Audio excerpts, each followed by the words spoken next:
Okay, we're live. We're live at Sunset Sound. Hey guys! Hey! Oh look, there's a person already here. Yes. Oh, Come in, Jeff Neal. Okay.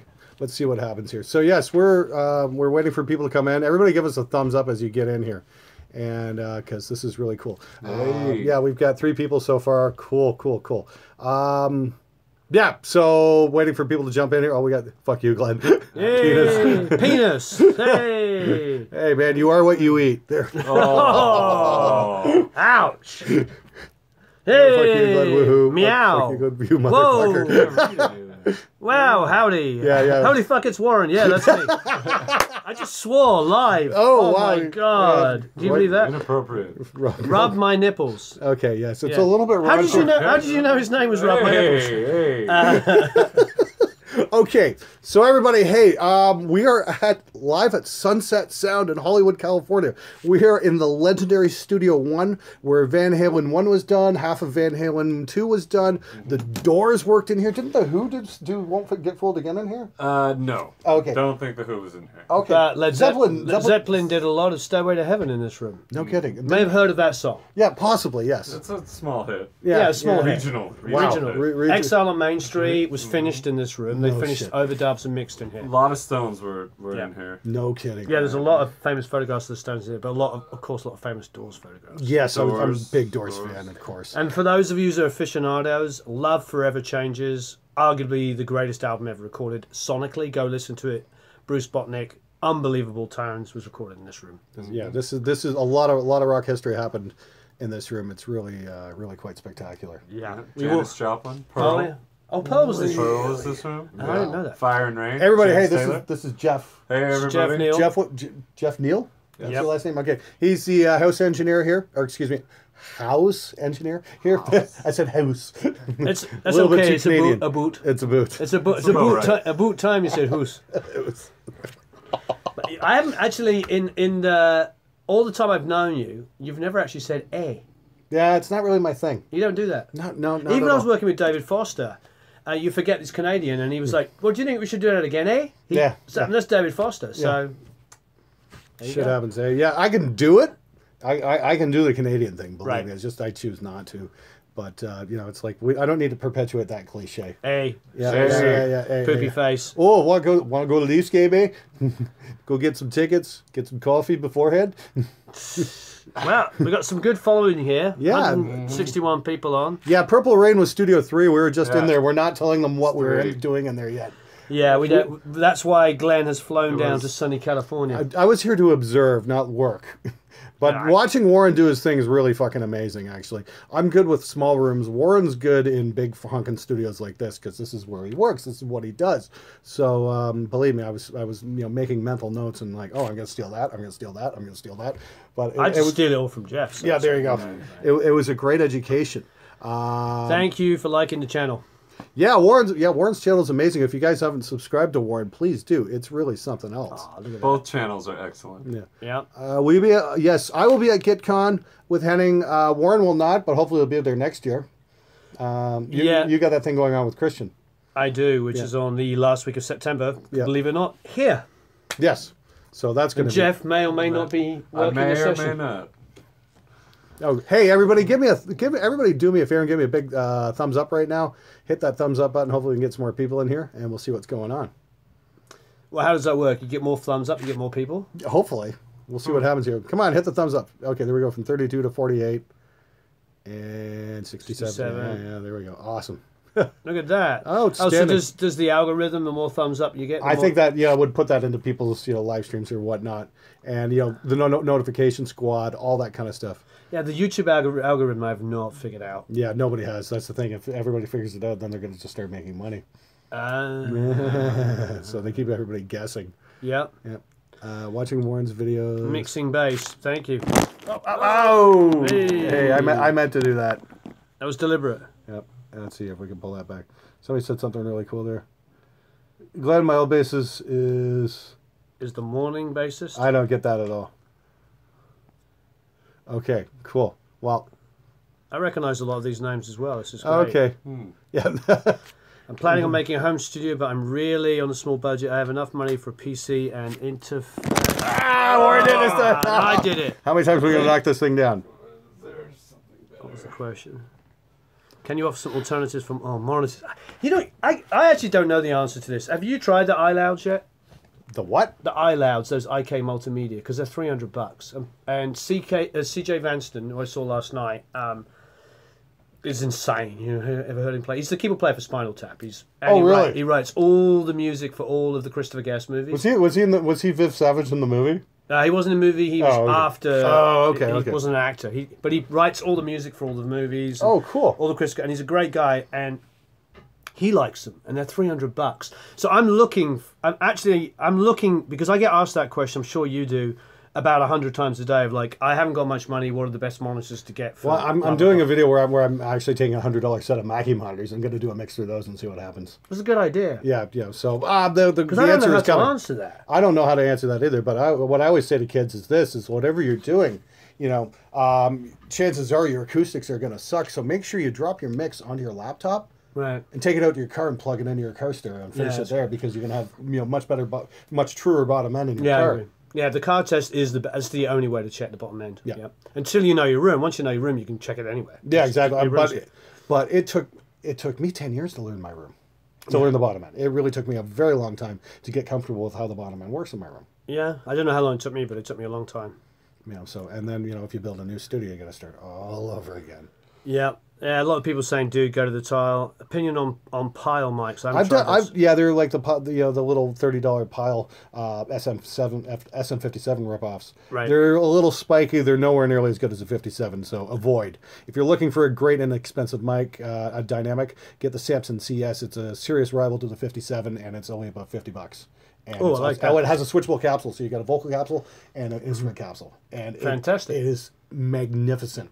Love for the money. And I mean, like, honestly, put it on a snare drum, put it on a guitar cab. It's every bit as good as a 57. That's great. I think I picked one up for $39 at Sam Ash. $39. I like that. Yeah. I like these kind of tips. I had Matt McGlynn on the channel the other day, who runs Recording Hacks. Anybody go to that channel? That page? Matt does Roswell Pro Audio. Of course. Yeah, the Roswell mics, which are magnificent. We love his stuff. Yeah. Yeah.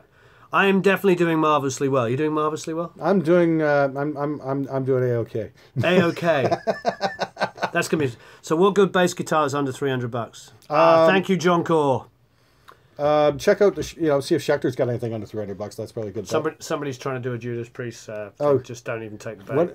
Yeah. I don't know him. I'd like to meet him at some point. Yeah. But yeah, I'm not. Yeah. Okay, we're getting a lot of questions here, so we're going to go into premium mode here in a minute. But just want to talk about that. But we should really give everybody a little tour of the studio. Let's do a tour of the studio. Yeah, because this is Jeff should do the tour. Okay. I should stay out of shot, and Jeff should be doing so Jeff, tell us about this room. Yeah, I'll give you guys. I'll pan around here first. So this is this is Studio 1 at Sunset Sound. And this is where Van Halen did Van Halen 1. The Doors did a lot of their stuff. Yeah, we already went through this. A whole bunch of crap here. These are Joe Ciccarelli's racks over here on the sides. And he's in here quite a bit. If you want to know what gear to buy, find out what Joe Ciccarelli buys, and then buy that. Yeah. Because that guy, I don't know. I think he's the greatest living engineer. There you go. Yeah. Oh, what are the rates here? Can't say that on camera. You can't say it on camera. You can call. As a client, it depends on how much you've got. I mean, basically, Craig will be like, "What is it?" And I'll be like, "It's a real pain in the ass. It's 15-hour days." And he's like, "Okay, it's this much." I'll be like, "Oh, it's an easy day. Like today, we just did a guitar solo. Blah blah blah. Okay, we'll do it for this." It's the real world. If you've got a project, just call up, speak to Craig, and he'll basically give you a price based on how long it's going to take, what a pain in the ass it's going to be. If it's going to be something simple, he's going to do a much better rate than if it's like, an 18-piece orchestra in here. He's not going to do it for $50, put it that way. Okay. So it's sliding scale. It's the real world, like anything else. Okay. And so somebody said, okay, that means I can pan Kit Kats and beer? Maybe, if there's enough of it. You never know.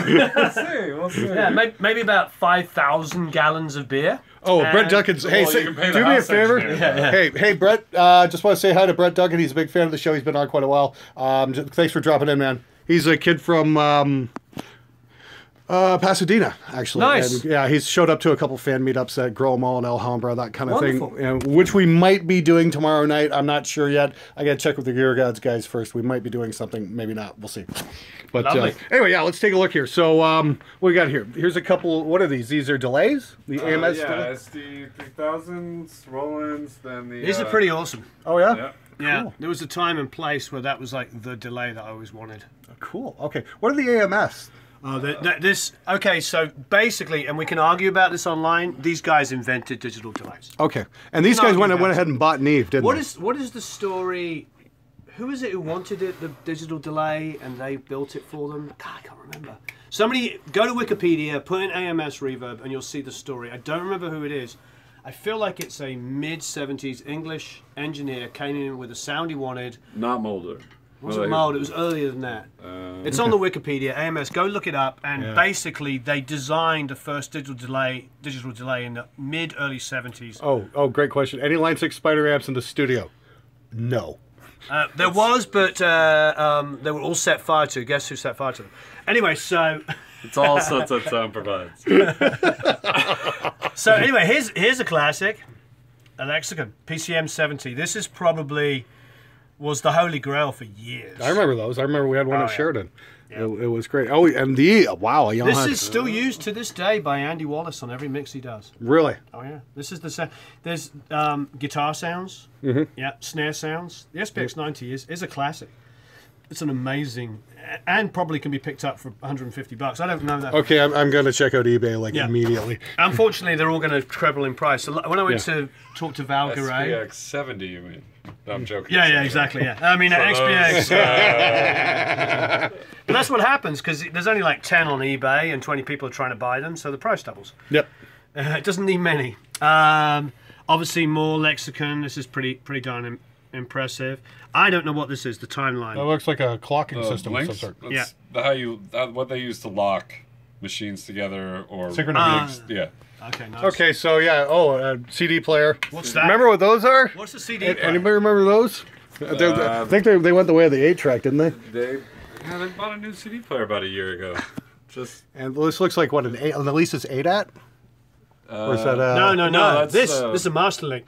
This is the Master Link is actually all joking aside, a freaking amazing piece of equipment. There was a period when, especially like very late 90s through to maybe even as late as 2010, that every major mixer that I ever worked with, as I give my stuff to, used to bounce to this. There was something about this, you could hit it super, super hard, and it had, I don't know how or why, had a way of limiting the signal. This, Mark Ender did all his mixes to this, and then Markuson used to master them. And Markuson told me that sometimes he had to turn it down, because you could hit this so hard. Wow. Yeah, these were loved by people, because these did, what do you call it, what's the... Yeah. Red Book Audio. Red Book, sorry. Yep. Yeah. Okay, cool. So, like, proper, I mean, it was I used this with an affordable way of getting a professional CD done without having to spend, $1,000 at a mastering house. Sure. Revolutionary. I mean, let's be honest. Alesis over the years have done some pretty amazing things. Another CD burner. CD burner. Yep. Okay, cool. And then the obligatory distressors. Yes. I really need to get a second one of those. Really got to talk to that crew. But yeah, Joe Cicciarelli stuff over here. This is really cool. API 2500 compressor. These Electrodynes are amazing. What does Joe use these on usually? I think I asked him. I don't I'm remember. not sure. I want to say one of them at least goes on snare, but I'm not. Nice. Don't quote me on that. And API 500 C's EQs. Is that his kick? I can neither confirm nor deny. That looks exactly like a kick to me. Look at that. Look at that boost there. Look at that. I also don't think he was the last one in this room, so. Yeah. You don't throw yourself under the bus on that. Neither confirm nor deny. Yeah. Okay. Just really slutty gear here, though. Can I give a shout out to Jeff Daking here? Yes. Because I haven't yet interviewed him. Jeff Daking is the most quiet, not to say quiet, but the most understated guy that builds gear. Like when he's at the shows and stuff, he'll just have like a few pieces of gear out, whatever. But every engineer, especially Barisi, who I saw last night, worships this guy's stuff. Yes, you see this stuff everywhere. Jeff Dakin's stuff is so amazing. His mic pre's, he makes a Trident A-range mic pre, which is still the best vocal mic pre I've ever used. Unfreaking believable. And he was... So anybody here that's an aficionado, he was the drummer in the 60s of the Blues Magoos. So anybody that knows their schnizzle about New York blues rock bands, he was the drummer in the Blues Magoos. And wow. That's like the American equivalent of being the drummer in the Yardbirds. I mean, cool. He's super credible. When I was working with Aerosmith, he came to the session, and Jack like nudges Stephen and says, "That's the drummer from the Blues Magoos." And Stephen like loses it. "Oh my God, I love your band. We used to go and see it every night." It was like rock stars like freak out when they hear that. Yeah. That's cool. Totally understated, but his gear. No, is amazing. you see Jeff Dakin's gear in studios all over the place. You look in pictures of studios and magazines and stuff like that. You always see that freaking logo everywhere. But he's just like so under the radar. You know what I mean? People just buy it because they know it's good. It's almost like it's discovered but undiscovered. I don't know if anybody knows just how freaking good it is. Hold on. We're reconnecting here. I had a little boo-boo. Sorry about that. That's all right. Sorry about that, folks. I got a text there from Tom from, over in Burbank. I got to go hang out with him a little. Yeah. Yeah, wrong. Not that Tom. Yeah, sorry. Selleck. Tom Selleck was texting. Tom Selleck was wondering, what's going on. So yes, for those of you who are still with us, yeah, we're still good here. 150 of you guys, yes, we're just checking out Joe Ciccarelli's like rack of amazingly slutty gear. It's incredible. Yeah, I mean, the Purple 1176. Oh, Warren, which album are you most proud of producing? Guys, don't ask questions like that. You're gonna give them shit. Oh, I don't mind. Nothing that anybody knows about. I think the thing is. The most recent album that I absolutely love, and it's completely unrock, so for Glenn's audience, they're probably not going to love this particularly, but I love doing an album called Chapter of the Forest by Trevor Hall. And he pretty much played every instrument on it. I played some guitar. His bass player played on it as well. But essentially, it was just him. And it's really supernatural, barely mixed, you know what I mean? Just like the way we recorded it. And that's what I admire about Joe Ciccarelli and all these great guys, is I want to be able to like record an album, choose the parts that I'm going to record, choose the sounds and how I'm going to do it, and then just pull up the faders and be like, there's my record. Because all the records, like Glenn and I, when we talk about the records we love, that's how they were all recorded. We don't talk about like, in 1998, there was this amazing album that was remixed and with an inch of its life by 8... No, the albums we grew up loving were recorded by a producer and an engineer and an assistant, and when they finished recording, the album was done. Maybe they did a couple of mixes on 2 days, tweaks, but those are the records I love. The ones that the vision was there from the day that you started, and then the day you finished tracking, it was done. And so that to me is what I'm always trying to strive for. Does it happen? Not that often. But that's what I love, that idea. And so that album, Trevor Hall's album, Chapter of the Forest, was one of those albums, was recorded specifically how it sounds. And yeah, I mean, it sold maybe 40 or 50,000. It wasn't like a million-selling album.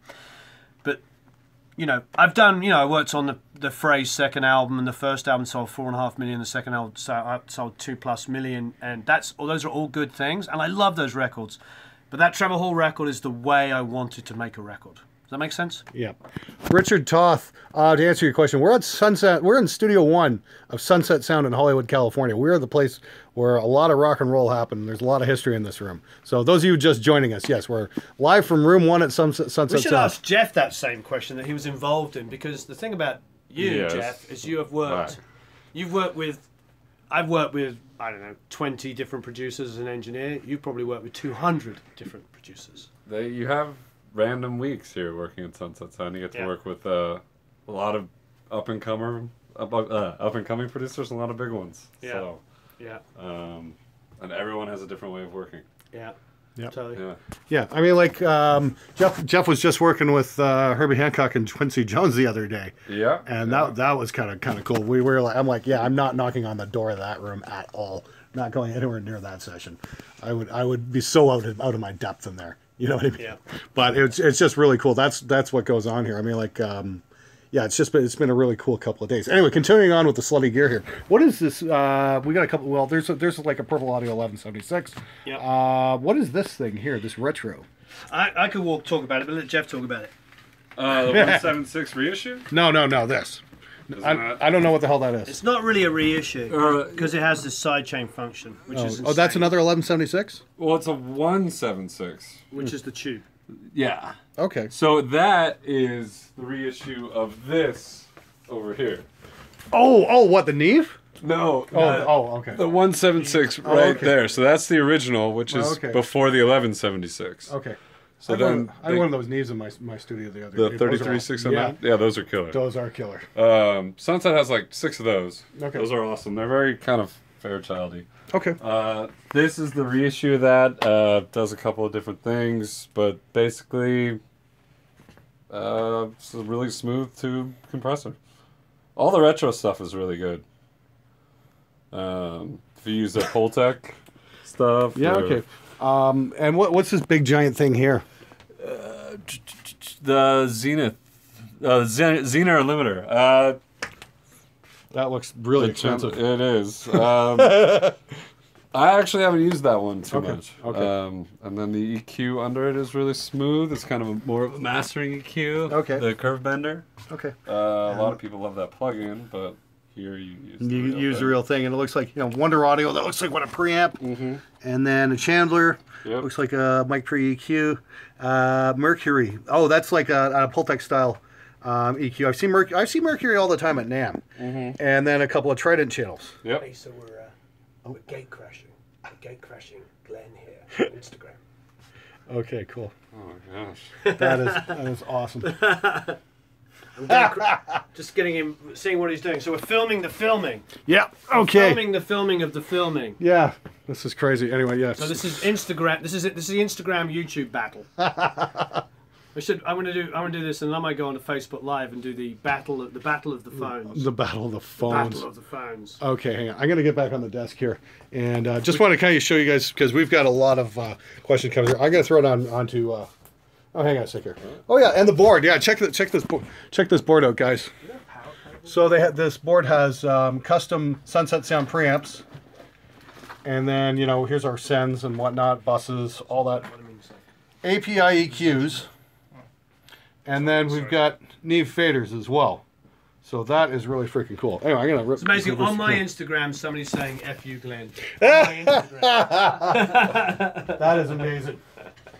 Well, we're going to take a couple questions here for a couple minutes. I'm not going to keep Warren here too much longer. I know he's got a lot of crap to do. We're going to throw on premium mode here for a minute. And just so we can get through all this. And so we're going to throw on Super Chat. So if anybody's got a really cool question, they plug it in and film us. If anybody's got a question they'd like to answer, throw it up and we'll let it hit. Take it. One of you. We'll check it out. No. Okay. Thank you. No.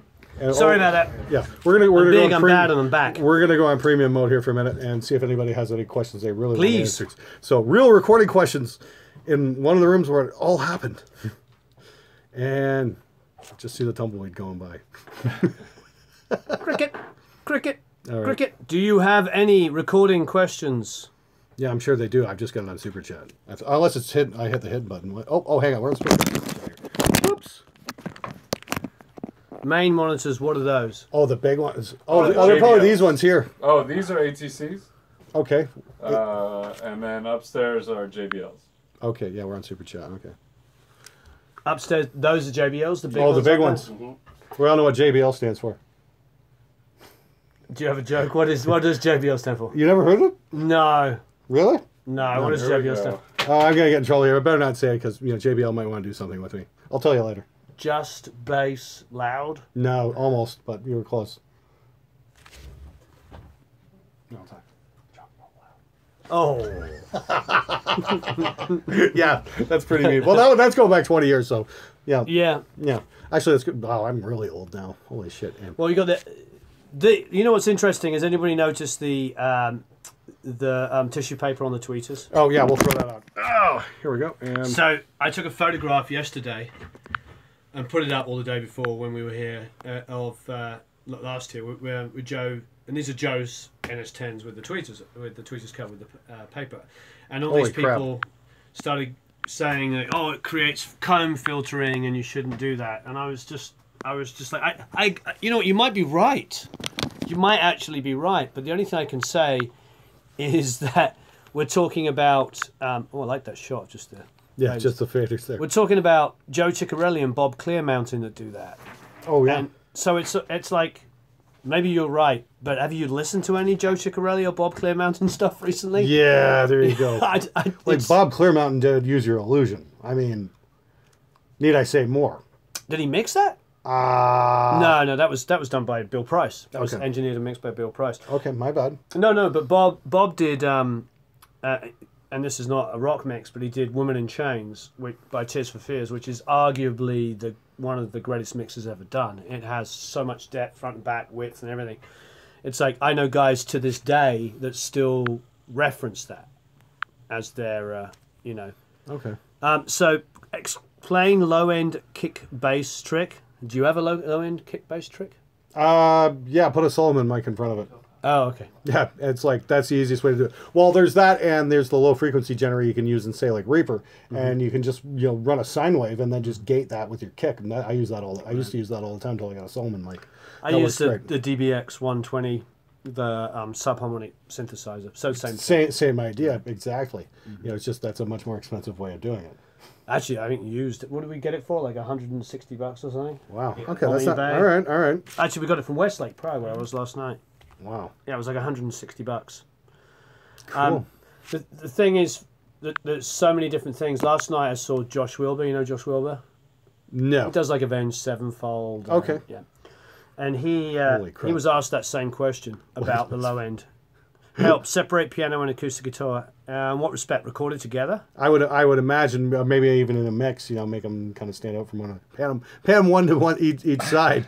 There you go. Yeah.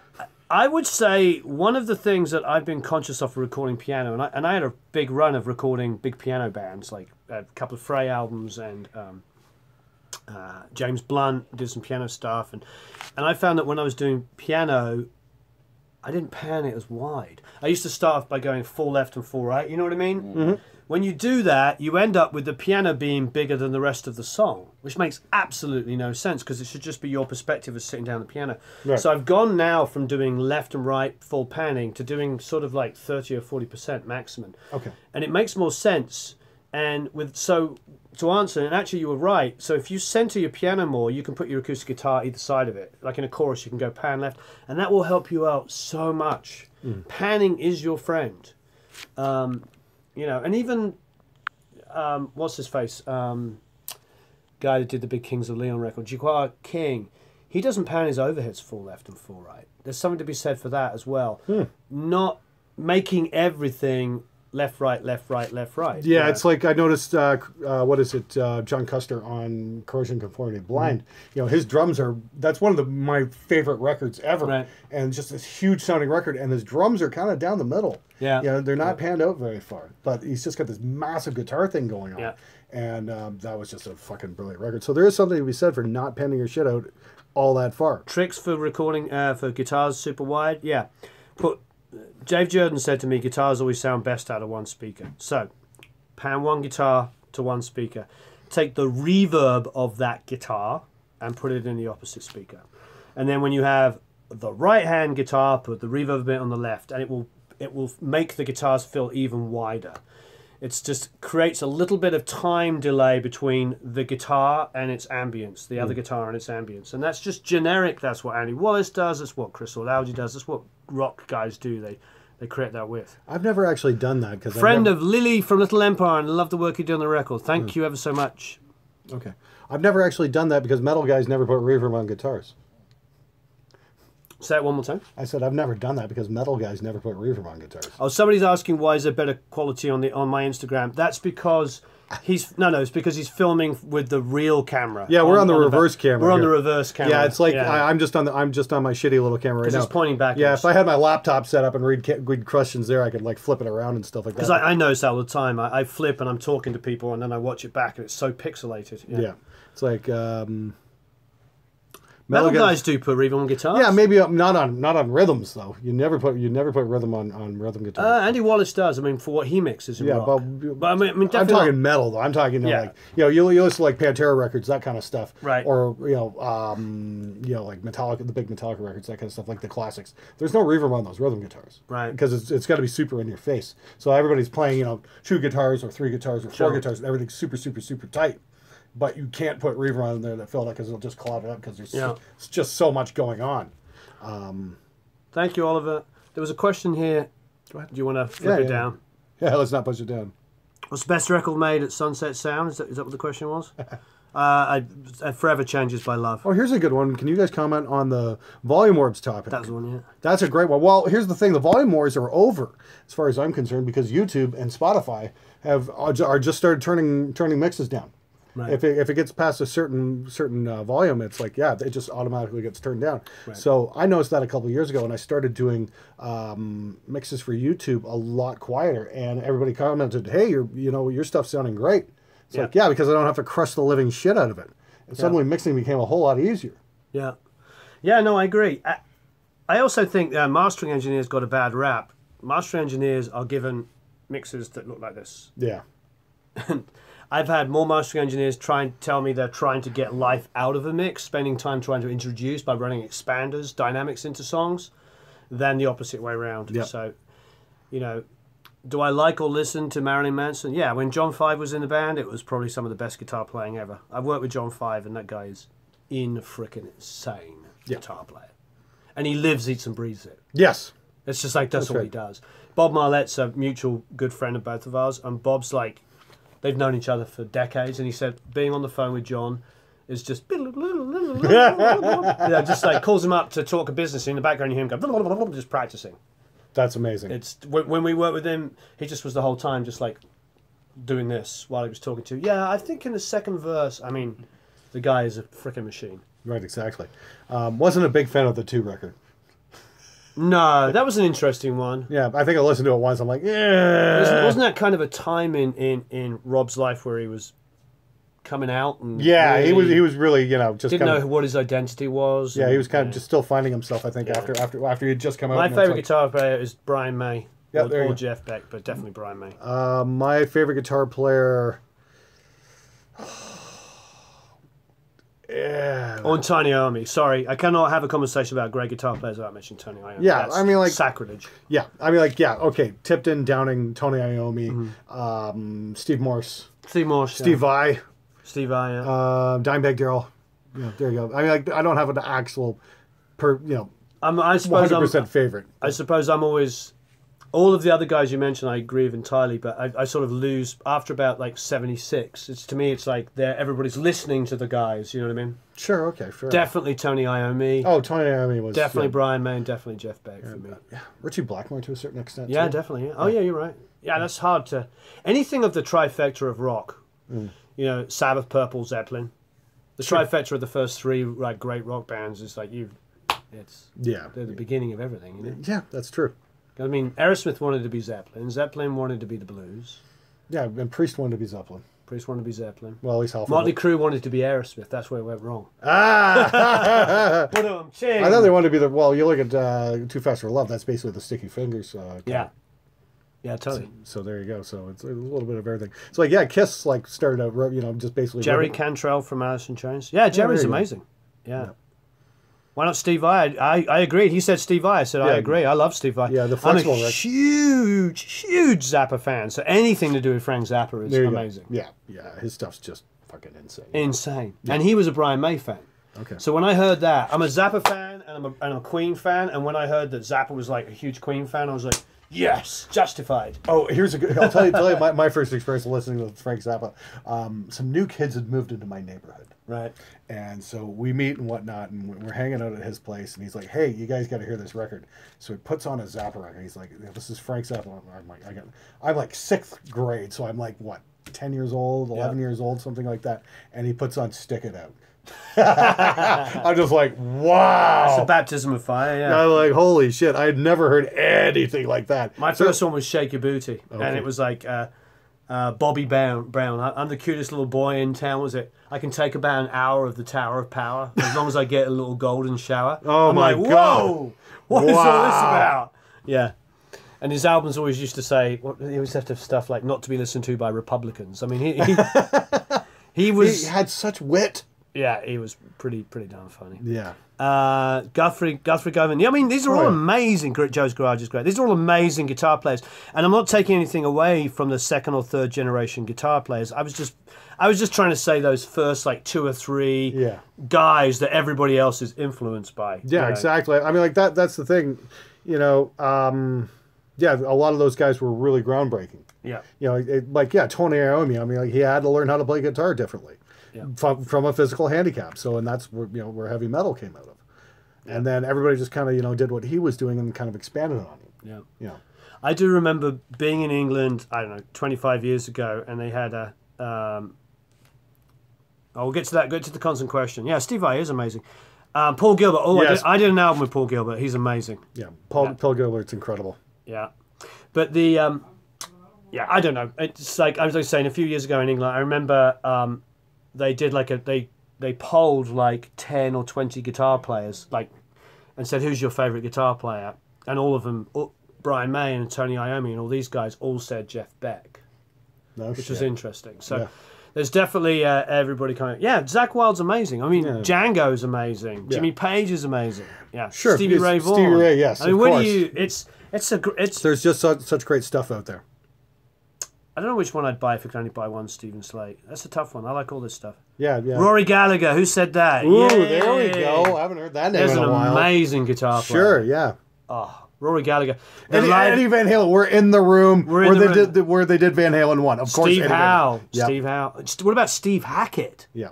When he's like 20 years old on those original Genesis albums, and he's no tapping. I just remember GTR in the 80s. Right. Those guys. I'm like, it was a little polished. Yeah. Steve Morse. We talked about Steve Morse is one of my favorites. Probably the best guitar player I've ever seen live. John Sykes. Yep. John Sykes. Yep. He was in Tigers and Pantanger originally, wasn't he? Yep. Lil Wayne, we just saw. Oh, man. John Williams, Hank Marvin. Chuck Schuldiner. Yep. Yeah. Oh, yeah. Hiram Bullock. Johnny Winter. I saw Johnny Winter playing at House with Odeon when I was a kid. Jeff Buckley was actually amazing. I saw him play. He played all the guitars on Grace. This is me and my friends every Saturday night. Yeah, exactly. Yeah. Name your favorite. Taylor Swift. Yes. Taylor Swift. Jeff Loomis. Yes, Jeff is a brilliant guitar player. Thank you, Nathaniel. All hell, Chuck. Nuno is amazing. You know what? You Nuno? Say again? Have you ever worked with Nuno? I haven't worked with him, but I've met him a couple of times. There's a video online with Brian May. Go after you watch this on YouTube. Type in Brian May, Nuno Betancourt. Seriously, Brian May waxing lyrical about Nuno's playing. It's really good. So when Brian May, as far as I'm concerned, humbly speaking, not just a great guitar player for his technique and his feel, but the layering, those intense harmony parts and just the production ideas that he had. When a guy that amazing is name-checking Nuno Betancourt, you have to take Nuno seriously. Yeah, that's like when Keith Richards went up to Ike Turner and said, Ike Turner says, "Hey, show me this 5-string shit." Right. It's like that. When your idols when your idols are inspired by your playing, that's when you might be doing something right. Neil Sean's a good one. Somebody's saying that. Yes, Neil Sean's a fucking amazing guitar player. When I worked with Paul Gilbert, Joe Bonamassa. Yes, sorry. What was interesting is when I was working with Paul Gilbert, when I asked him who his favourite guitar players were, guess who he came back with? Who? Melody players. Brian May and Neil Sean. Oh, there you go. So no shredders. Okay. And it's interesting because Paul Gilbert's like the greatest shredder of shredders. You know what I mean? He's in the top 5 shredders of all time. But there he is, name-checking 2 feel players. And he loves Jeff Beck. All the guys that are like just feel and it's like David Gilmour. melody. David Gilmour. David Gilmour, you can just listen to solo for hours on end. Comfortably Numb solo is, I think, is in the top 5 I greatest solos all time. Learning the solo for Time, I ripped the skin off this finger because of all the freaking bending. I just kept doing it. It's just like I'm like, next day I'm just like, I can't play guitar for 2 days now. It's like, but what? Jason Rich. Jason Rich. I met Jason at Gearfest in Indiana earlier this summer. Great guy, actually. He's one of the new kids. Right. Technical player. Right. Very, very much. A little bit, metal, but it's avant-garde a little bit. So it's pretty cool. So Jason Richardson's amazing. We got a Clapton. Yep. Yeah, Jeff I mean, Hanneman. There we go. There is definitely a point in Clapton. Do you want to go back? There was a big question. Sorry. Oh, it's not the Hoser guys? Oh, hang on. Hoser Technology, Kirk Hammett's wah pedal. Okay. Yes. My band doesn't want to play metal. What do? I know I can reach success, but I feel like I'm getting Stuck, bro. any advice. Just get a new band. If your band doesn't want to play the music you want to play, whatever genre you love, then just find new players. I mean, exactly. Trying to convince people to do something they don't want to do is. You know, there's something you said for online collabs too. If you're not, if you can't find the people in your local scene, look online. You know, start hanging out on the 7-string forum, that kind of thing. I bet you can find players there. I mean, like I know that's how Periphery got started, was hanging out on the Andy Sneap forum because Nolly and Misha were on there. And that's kind of where all that... you'd be surprised how many of us who hung out on Andy's forum now have careers. It's pretty crazy. That's what I hear. Yep. And because in the mid-2000s, that was the breeding ground for the next generation of metal guys. And nobody knew it at the time. But well, that was a good question about drum sounds. Can we go back? Yeah, sure. Let's do this. Dave Mustaine, yes, of course. What was your one? If you could do one iconic drum sound, what would you raise the greatest sound? What's your favorite drum sound? Oh my God! Actually, I'm gonna do a piece on this because I don't have a favorite. I'm gonna do like a top 5 thing. But right off the top of my head, I'd have to probably go with Corrosion Conformity Blind. That is just a brilliant record. There's such a massive snare sound on that record, and the guitars are just huge. I mean, like, all around, that's one of my absolute top favorite guitar sounding records for Soundscape. But the drums are just fucking pounding, and there's no samples, no time alignment, none of that bullshit. That's just Reed, getting in there and doing his thing and just being great at it. It's interesting for me because I don't know. I would have to go back and listen. How can I explain it? I have an emotional memory and response to certain songs. Like the first time I heard "It's Late" by Queen, when it goes that "I gotta go in now," and it goes that huge, massive like fill, and then it slows down and goes back to the I just remember hearing those drums for the first time at like whatever 13 or 12 or whatever, and just being like mind blown. Greatest thing I've ever heard. First time I heard Fall in the Rain.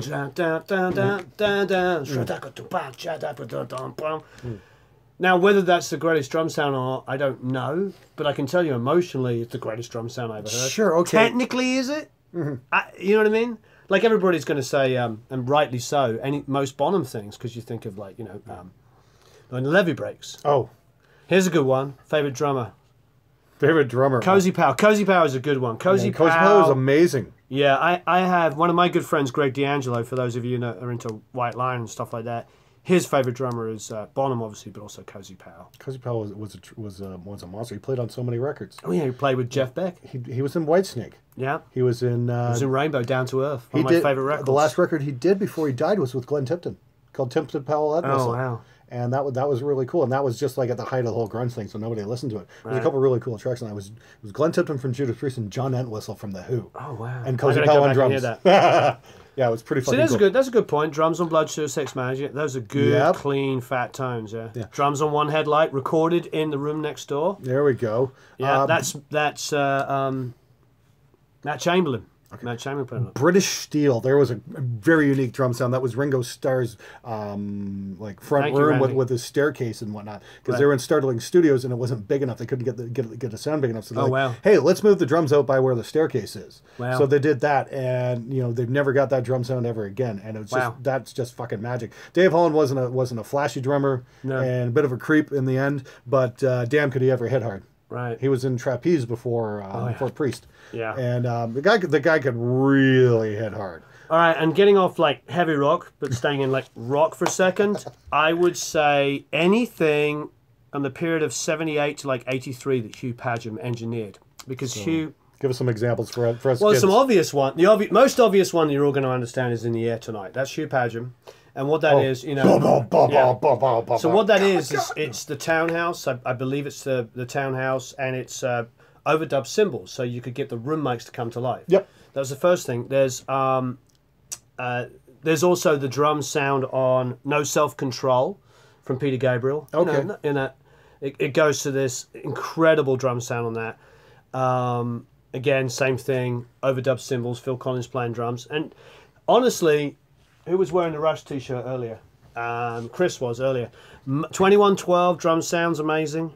It's like it's comparable. It's like now you'd probably go back to 2112 and go, yeah, you know, it's not like the best drum sound compared with modern drums, but you've got to see it in context. When that album came out, it was like you heard all the definition. Yes. You know what I mean? Oh, and there wasn't, you bought records and it was all like, the toms were like 5 dB too loud. That was the only way you could hear them.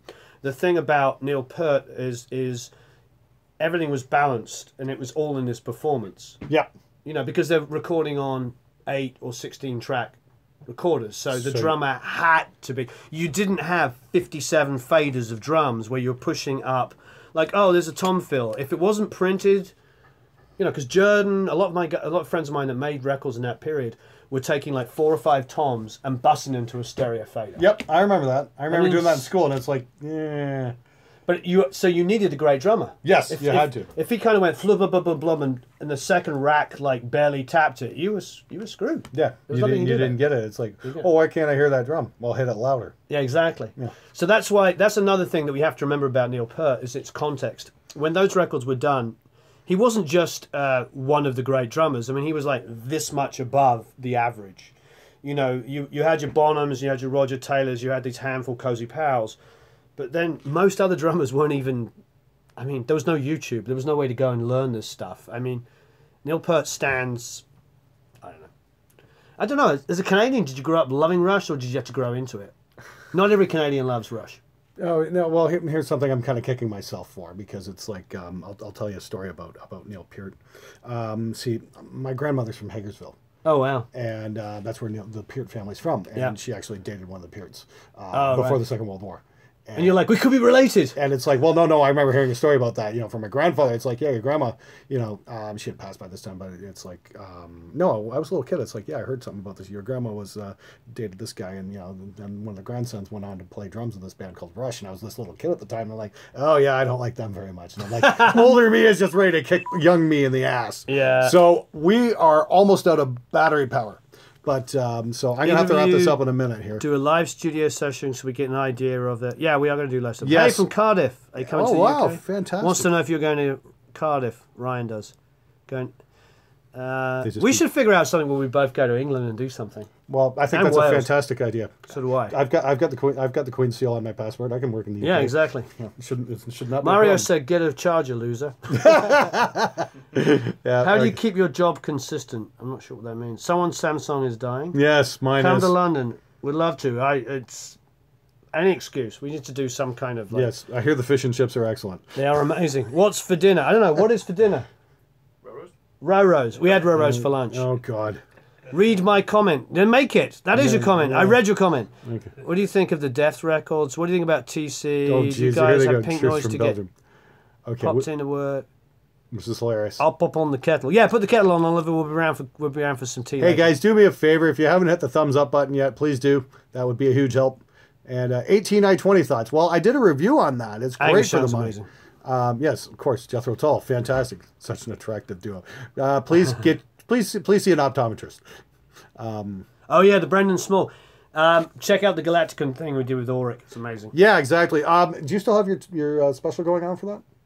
Yeah, we have the Ultimate Rock. Oh yeah, guys. 4 courses. Yeah, so there you go. Get the Ultimate Rock bundle. You can get it at SpectreMedia.ca if you go into my Pro Mix Academy links. We've got it's Motorhead and mixing rock, mixing punk, and what's the last one? Mixing metal. Yes, Galacticon. It's Brendan Small. Oh fuck! Well, there you go. You can download the tracks for a Brendan Small track. Galacticon So it's like 4 lessons for like what? $97. Yeah, exactly. It's like 40 hours worth of. Or yeah, 30 there's a hours worth lot of great stuff. all the multi-tracks, not like one of these BS courses where you get a portion of the multi-tracks.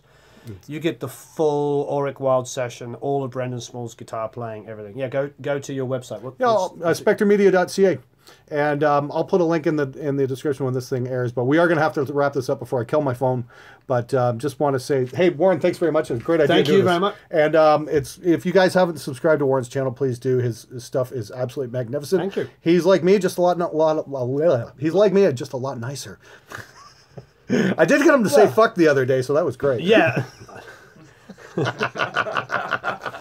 I think I think he's nicer. He just. Anyway. He's Canadian. Shh, don't let that in. Oh, I own a Black Star amp. Any thoughts? Next! Yeah. Watch my video Next! Sunday. Next! Sunday's video. Tell us about recording the Aerosmith album.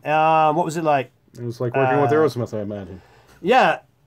A bunch of dudes came in, they played instruments. I mean, Joe Perry, put it this way, by the end of the record, Joe Perry became one of my favorite people in the world.